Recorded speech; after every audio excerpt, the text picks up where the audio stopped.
La Direction générale de la Société béninoise d'énergie électrique SBEE informe ses abonnés répartis sur toute l'étendue du territoire national que par suite des travaux de maintenance préventive qu'effectue la compagnie TCN au Nigeria au poste à haute tension d'Ikeja desservant le Bénin, des perturbations seront observées dans la fourniture énergétique le samedi 18 juin 2016. On est alors en droit de se demander jusqu'à quand vont continuer les délestages au Bénin. Et c'est bien sûr cela le thème de votre émission. L'invité pour cette semaine, la politique énergétique du Bénin et ses insuffisances. Voilà ce de quoi nous allons parler avec notre invité. Il est monsieur Ouha Alain Cedro, ingénieur en génie électrique, spécialiste en énergie renouvelable et efficacité énergétique, directeur général de la Société des énergies durables au Bénin, SAL, CED Bénin. C'est dit qu'avec lui, nous aurons réponse à toutes nos interrogations. Monsieur Cedro, bonsoir. Bonsoir, madame. Bienvenue dans les studios de Isaïe TV. Merci. Déjà, dites-nous quelle est la politique énergétique du Bénin. Merci beaucoup, madame la journaliste. La politique énergétique du Bénin, à l'état actuel, elle est essentiellement basée sur l'importation, environ à 80%, des pays comme le Nigeria, des pays comme la Côte d'Ivoire et des pays comme le Ghana.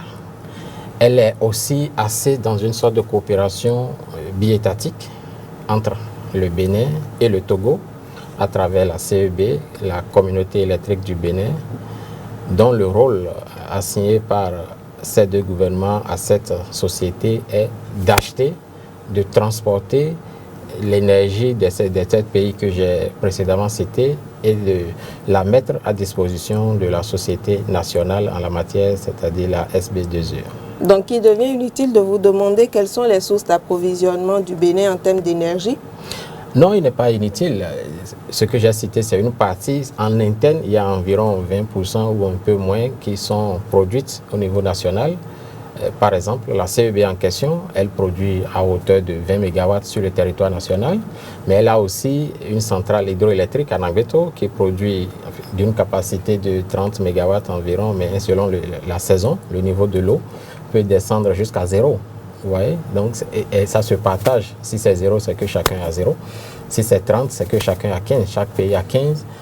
Et la SBE elle-même, qui, du fait de ce déficit, est obligée d'investir dans des groupes électrogènes un peu partout sur le territoire, parfois avec de petites vraiment de micro-centrales hydroélectriques, et qui essaie tant bien que mal de suppléer le déficit, ce qui n'est pas toujours le cas. Par exemple, actuellement, nous vivons le délestage. C'est la preuve aussi. Est-ce qu'on peut vous demander à quoi est dû le délestage actuel que subit le Bénin? Le délestage actuel, c'est déjà dû au déficit entre l'offre et la demande. Maintenant, vous savez, le Nigeria nous fournit environ 200 MW. Lorsqu'elle passe de 200 à 100 ou à 0, il y aura délestage. J'ai parlé du Ghana. Lorsque le Ghana, d'abord du fait de l'expansion économique, de sa croissance économique qui prend de plus en plus d'ampleur, la demande devient de plus en plus forte à l'intérieur et il ne faut quand même pas laisser le marché intérieur et s'occuper du marché extérieur si les investissements ne suivent pas au même rythme. Du coup, le Ghana ne se voit plus en mesure d'honorer ce contrat qui date quand même de très longtemps, depuis les années 1960. Voyez-vous? Donc, il y a ce déficit de l'offre à ce niveau-là. Au niveau de la Côte d'Ivoire, c'est pareil. C'est pareil. Récemment, il y a eu des négociations entre les deux États. La Côte d'Ivoire se revient un peu dans le jeu, mais c'est pareil. Donc, lorsque vous avez ces trois grands fournisseurs qui n'arrivent plus à honorer leurs engagements, évidemment, au Bénin, il y a déficit parce que nous n'assurons qu'à hauteur d'environ 20%. D'accord. Et vous êtes peut-être pas dans le secret des dieux, mais quand le ministre d'État Pascal Irené Koupaki dit, par exemple, que d'ici décembre, on va atteindre le niveau délestage 0, que veut-il dire exactement? Il veut dire que d'ici décembre, il n'y aura plus de délestage, que l'offre va égaler la demande ou bien la dépasser. Maintenant, comment ça va se faire? C'est là la question. Oui, justement. Voilà. Comment ça va se faire? Il faut déjà, dans le court terme, essayer de régler les problèmes avec le Nigeria parce qu'il y en a, des questions de dettes non payées. On parle de milliards de francs CFA, c'est possible, avec le Ghana qu'ils rétablissent les accords existants, à défaut de les respecter pleinement dans une certaine marge quand même. Mais il faut surtout changer de stratégie. Il faut surtout axer cette lutte contre le délaissage sur 2 pans. D'un côté, sensibiliser les utilisateurs à être plus efficaces dans l'approche. Mais de l'autre côté, renforcer l'indépendance énergétique du Bénin. C'est ça qui manque, à mon avis, c'est ça qui manque. Nous dépendons de l'extérieur, nous attendons tout des autres, nous pensons que bon, tant que le Nigeria donne, ça va. Ça ne suffira pas. Je vous ai dit tout à l'heure que la CEB produit 20 MW sur le territoire national. En Agbeto, on a souvent tendance à l'oublier. Je dis Nagbeto, excusez-moi, à Maria Gleta, on a tendance à l'oublier. Elle produit les 20 MW au gaz. Le gaz vient d'où? Le gaz vient du Nigeria, à travers le gazoduc ouest-africain. Voyez-vous, si le Nigeria n'a même pas le gaz à disposition, même si c'est vendu, ça veut dire que même la centrale de 20 MW que nous avons à Maria Gleta et qui relève de la CEB ne peut pas fonctionner. Je prends la centrale de 80 MW que le gouvernement a fait construire toujours à Maria Gleta et qui est dual fuel, c'est-à-dire qu'il peut utiliser les 2 fuels, le gaz ou bien le jet A1. Si le gaz n'est pas disponible, ce n'est pas encore le cas là-bas parce qu'il n'y a même pas encore un contrat qui existe, sauf si c'est fait dans les derniers jours, dernières semaines. Cette centrale ne peut pas fonctionner au gaz. Elle est obligée de fonctionner au jet A1. Et ça coûte cher, le jet A1. Du coup, elle ne peut pas fonctionner à plein régime. Elle serait utilisée comme une centrale d'appoint.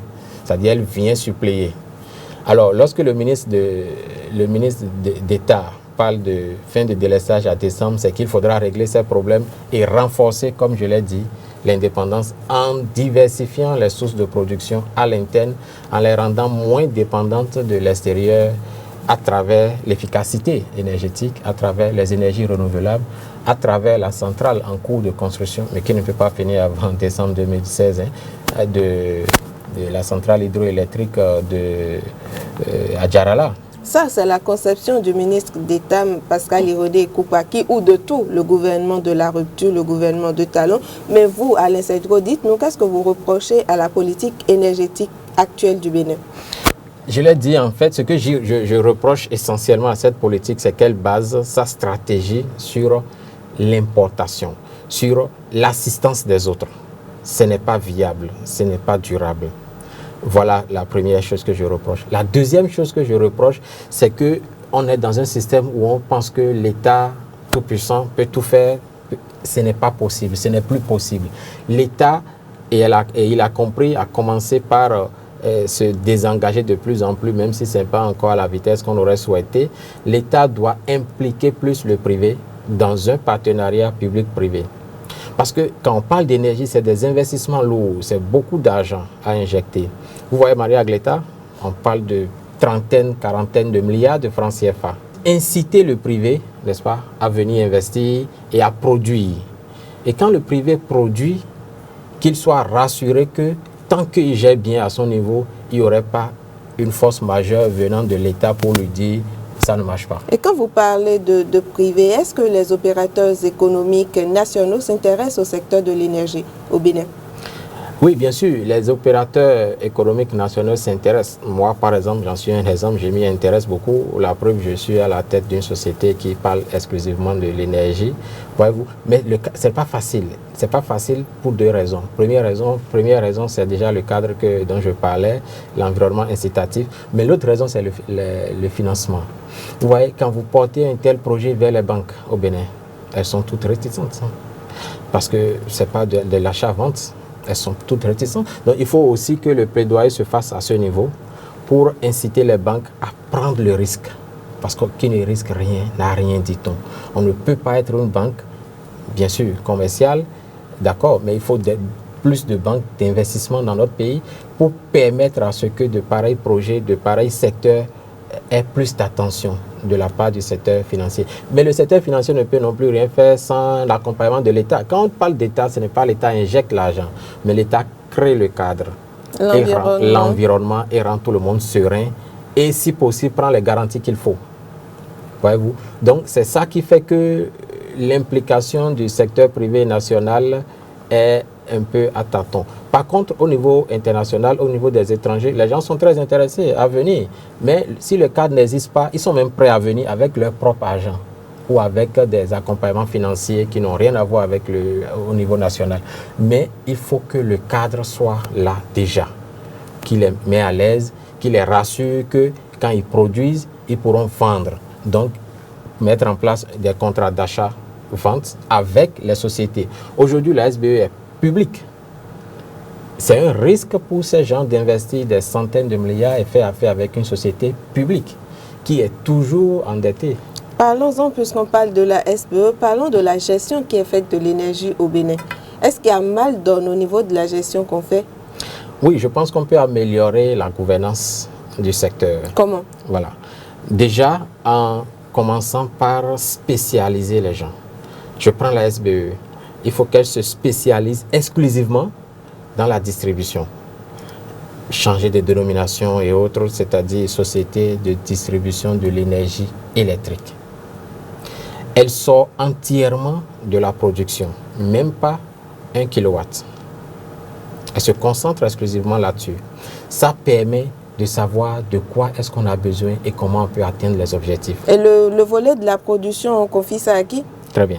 Le volet de la production revient à l'État, mais pas à l'État en tant que tel, au privé en majorité.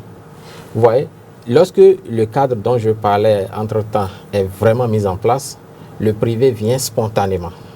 Je dis bien spontanément, parce qu'il y a des incitations à le faire. Quand le privé vient, c'est une concurrence saine qui est ouverte. L'État s'assure que la concurrence est saine. Elle met en place, ces privés-là s'installent et choisissent la source de leur provenance en fonction de la politique nationale. Parce qu'il ne faut pas tout laisser aussi.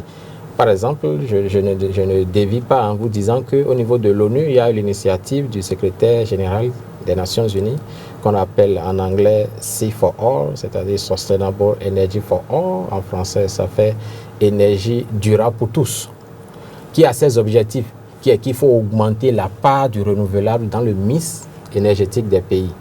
C'est-à-dire qu'il faut améliorer, il faut faire en sorte que plus d'énergie électrique soit produite du solaire, du renouvelable, de l'éolien et du reste qui soit sans carbone. Nous allons en arriver, mais pour l'heure, parlons de cette formule-là que vous proposez pour redynamiser la SBE. Je disais, la SBE se privatise, ou du moins on ouvre son capital, l'État devient minoritaire, clairement, le privé majoritaire, clairement. La CEB, j'ai rien contre son existence, en effet, elle peut continuer pas exister, mais elle sort de la production.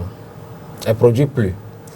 Elle se limite à l'achat et au transport à l'intérieur du pays. Si vous voulez, au transport à l'intérieur du pays, de l'extérieur vers l'intérieur du Bénin et du Togo. On maintient cette coopération biétatique que j'aime beaucoup. C'est un modèle, en effet. On maintient cela. Donc, puisqu'il n'y a plus de SBE dans la production, elle est exclusivement dans la distribution. Puisqu'il n'y a plus de CEB dans la production, elle est exclusivement dans le transport. Il faut quand même produire. Les privés viennent pour prendre la relève. Non, les actifs de l'État dans les deux sociétés qui sont SBE et CEB peuvent être vendus ou on peut trouver la formule pour les gérer. Mais en attendant, on laisse la majorité au privé. Ça va permettre de renforcer l'indépendance énergétique de notre pays. Parce que nous importons pratiquement 80%, un peu plus. Le Nigeria seul est à plus de 50%. Vous voyez? Donc, si le privé produit, il produit au Bénin. Il produit de sources variables. C'est ça la sécurité aussi énergétique. Il suffit que le Nigeria dise je n'en ai pas ou bien voilà, je coupe pour une raison ou une autre et tout le Bénin ou pratiquement les grandes villes du Bénin sont dans le noir total. Ça, il n'y a pas de sécurité. Tout dépend d'une seule personne ou d'une seule source. Ouais. Avec la politique qui est en train d'être mise en place, les sources sont variables, diversifiées. Il y aura une part éolien, une part solaire, une part biomasse, une part hydraulique, ainsi de suite. Donc quand l'un ne marche pas, l'autre pourra marcher, et même du gaz naturel, puisque c'est là, l'un ne marche pas, l'autre pourra marcher, et à tout moment, on est sûr qu'on pourra gérer mieux le secteur. Donc si le secteur est organisé ainsi, avec les incitations dont je parlais tantôt, je pense que le problème pourra effectivement être réglé d'ici 2018, peut-être un peu plus, parce que c'est quand même de longue haleine. Hein. Vous en parliez et nous y sommes. Nous allons parler des énergies renouvelables. C'est déjà quoi les énergies renouvelables? Voilà, les énergies renouvelables, pour mieux comprendre ce concept, il faut partir des énergies conventionnelles. Les énergies conventionnelles, c'est quoi déjà? C'est le pétrole et ses dérivés, c'est le gaz, c'est des formes d'énergie qu'on appelle aussi énergie organique, si vous voulez, parce que étant régénérées à travers les restes déposés sur des millions et des millions d'années sous le sol, la pression du sol et les conditions du sol qui font que cette transformation chimique se fait des corps, des matières organiques vers soit le gaz, ça dépend de la structure des roches, soit le pétrole ou la combinaison des deux. Vous voyez? Donc c'est ça le conventionnel. Maintenant, et ça, j'ai parlé de millions d'années. Le renouvelable, la définition dit que c'est cette forme d'énergie qui se régénère sous une génération ou de façon instantanée. Et là, on a l'air ou le vent, si vous voulez. On a le solaire, à partir du solaire. On a d'autres, les courants marins. On a l'hydraulique, l'énergie hydroélectrique en général, les centrales. On a la biomasse, les déchets, l'utilisation des déchets, la gazéification et tout le reste qui va avec. D'accord. Donc, voilà, il y a le facteur temps qui fait la différence. Comment? Le facteur temps. Oui. L'un plus long, des millions d'années, l'autre plus rapide, instantané ou moins d'un an. Ou, voilà. Est-ce que le Bénin peut trouver sa porte de sortie à travers les énergies renouvelables? Les énergies renouvelables constituent une solution. Voilà. Alors, comment une solution? Le Bénin, c'est vrai, n'est pas en matière solaire le pays le plus heureux. Il y a d'autres pays qui bénéficient bien de ça. Mais nous avons la chance d'être au niveau de l'équateur. Donc, il y a le soleil au nord, bien riche, beaucoup plus riche que la partie sud du pays. Et la partie sud du pays bénéficie, du fait de sa position côtière, bénéficie d'un meilleur courant marin. Donc le vent est plus agréable ici. Du coup, nous pouvons mettre en place une politique qui concentre les centrales solaires dans la partie nord du pays et dans la partie sud du pays, notamment les zones côtières. On peut mettre l'accent sur l'énergie éolienne, sur l'énergie des courants marins et autres. Voyez-vous? Donc oui, nous pouvons nous en sortir. Et puis l'autre volet, c'est que le soleil peut être fait par chaque citoyen qui le désire. Si vous avez du soleil à la maison, vous n'avez plus besoin forcément d'attendre la SBE. Et donc votre demande diminue du réseau. Et si on cumule cette somme-là au plan national, on peut se retrouver à près de 50, 60, voire 100 mégawatts de moins. L'impact du délestage ne serait plus ce qu'il est aujourd'hui, que ce soit en termes sociaux et en termes économiques. Donc, le renouvelable est forcément une opportunité pour le Bénin. Cependant, ne soyons pas naïfs, ça coûte cher aussi. Ça coûte cher aussi. C'est en cela qu'une fois encore, il faut ouvrir la porte au privé, de venir avec de bons projets et d'aller chercher le financement sans que l'État ne soit obligé d'y mettre des milliards pour qu'on retombe encore dans des scandales. Voyez-vous. Mais il y a l'autre volet des énergies renouvelables, de l'énergie durable en général, qui est l'efficacité énergétique. L'efficacité énergétique, c'est quoi? C'est produire plus avec peu, de façon très synthétique. Voilà. Produire plus avec peu. Ça veut dire quoi? Ça veut dire que là où nous avons besoin aujourd'hui de 200 mégawatts, oui, avec 100 mégawatts, si on fait une bonne politique d'efficacité énergétique dans les maisons, dans les industries, dans l'administration publique, à ces trois niveaux-là, on peut n'avoir besoin que de 100 ou au plus 150. Alors, j'ai envie de vous emmener sur un autre terrain, une question d'actualité. De plus en plus, le Béninois se démène. Il se trouve un groupe électrogène, histoire de suivre sa télé, d'allumer son ventilo. Est-ce que le secteur énergétique n'est pas en train d'échapper à l'État? Non, les gens vont au groupe parce qu'ils n'ont pas le choix. Parce que on ne conçoit plus vivre sans énergie électrique au Bénin aujourd'hui. En tout cas, dans les ménages, ne serait-ce que dans les grandes villes, on ne conçoit plus. Quand vous rentrez le soir et que vous rentrez le soir et que vous vous rendez compte que dans la rue déjà qu'il n'y a pas de courant, vous êtes envahi par une sorte de découragement. C'est vrai. Et vous êtes démoralisé. Du coup, c'est parce qu'on n'a pas le choix qu'on prend les solutions de groupe électrogène, qui ne sont pas des solutions économiques. Parce que produire le courant au groupe électrogène coûte plus de 2 fois plus cher que de l'acheter sur le réseau national et près de 1,5 fois plus cher que d'aller au renouvelable, même si à l'investissement initial, c'est très bas. Alors, ça n'échappe pas à l'État. C'est qu'il faut que l'État reprenne la main, redéfinisse une politique cohérente, attrayante et ne regarde plus l'horizon 1 an ou 2 ans, mais regarde l'horizon long terme. En parlant d'horizon long terme, le ministre d'État, toujours Pascal Irénée Koupaki, dit d'ici 5 ans, le Bénin ne souffrira plus de crise énergétique. Oui, c'est possible. C'est possible parce que, comme je vous le disais, il faut déjà que les problèmes avec les pays d'alentour se règlent, mais il faut surtout renforcer l'indépendance et la sécurité de l'énergie électrique au Bénin. Si on va sur ces 3 pans-là, l'interconnexion avec les autres pays, la sécurité et l'indépendance, ça peut se régler. Il y a des projets en cours.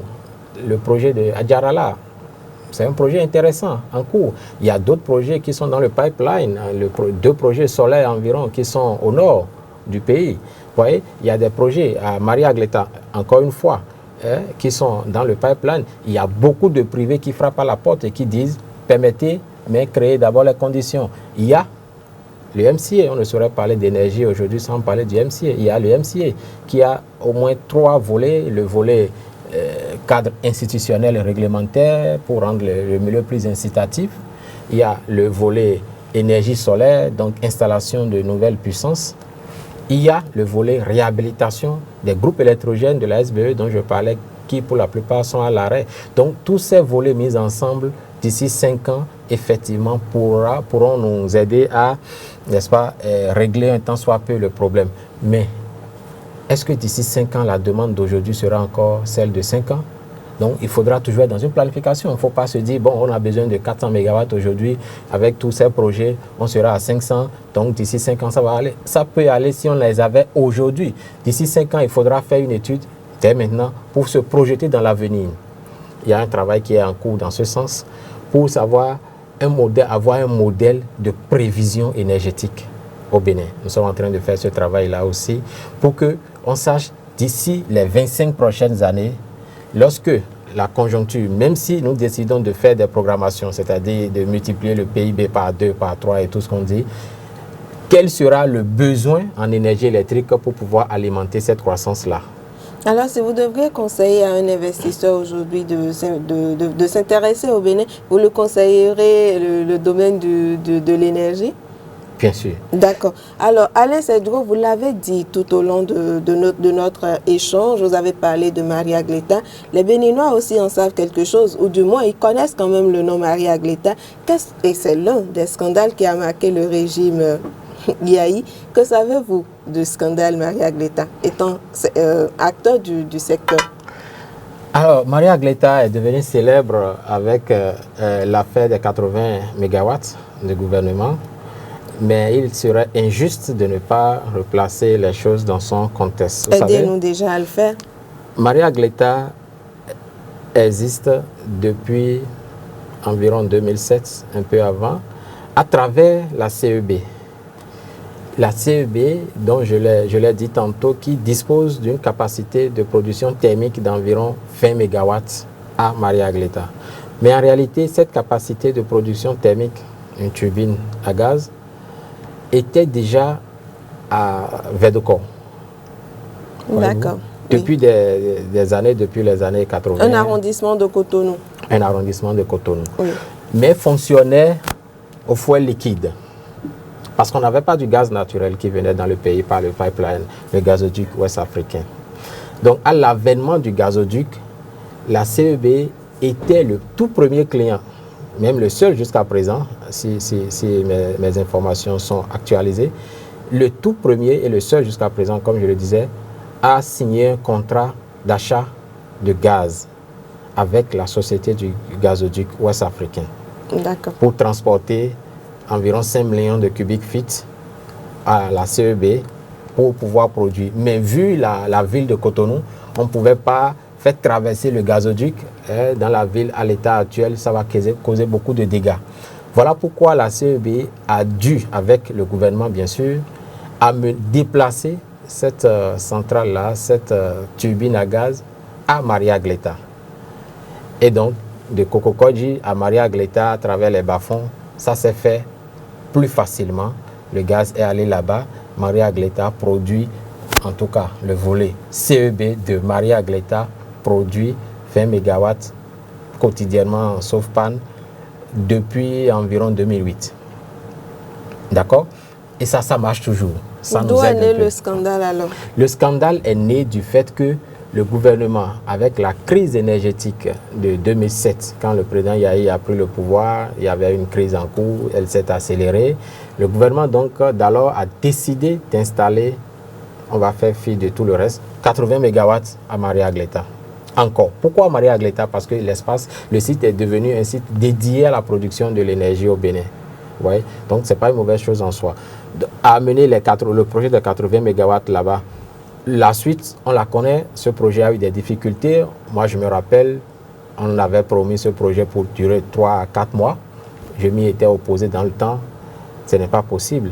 Aujourd'hui, on est là. Ça fait pratiquement 10 ans, en tout cas 8-9 ans avant qu'on ne voit le bout du tunnel avec le scandale qui est né avec les milliards qui sont partis en fumée, les difficultés d'assurance de la centrale, les difficultés de production au niveau de la centrale et plus important, l'absence de contrat d'achat de gaz avec la société qui est là, la société de gazoduc de l'Afrique de l'Ouest. Du coup, Maria Gleta, côté gouvernement, fonctionne tant bien que mal. À quelle capacité? Pas à plein régime, c'est sûr, mais au fuel lourd, au jet A1 qui coûte extrêmement cher.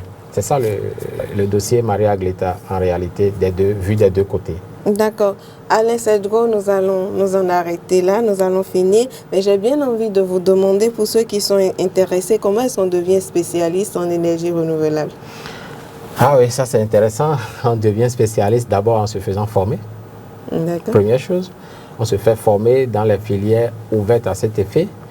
Ensuite, pour ma part, moi j'ai beaucoup voyagé, j'ai beaucoup participé aux formations aux États-Unis, en Angleterre et autres, les forats, les lieux de discussion, les lieux de décision, les lieux d'application.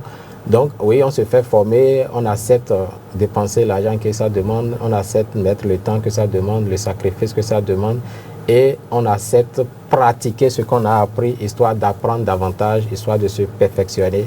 Et c'est ainsi qu'on devient spécialiste. Alain Cedro, courage.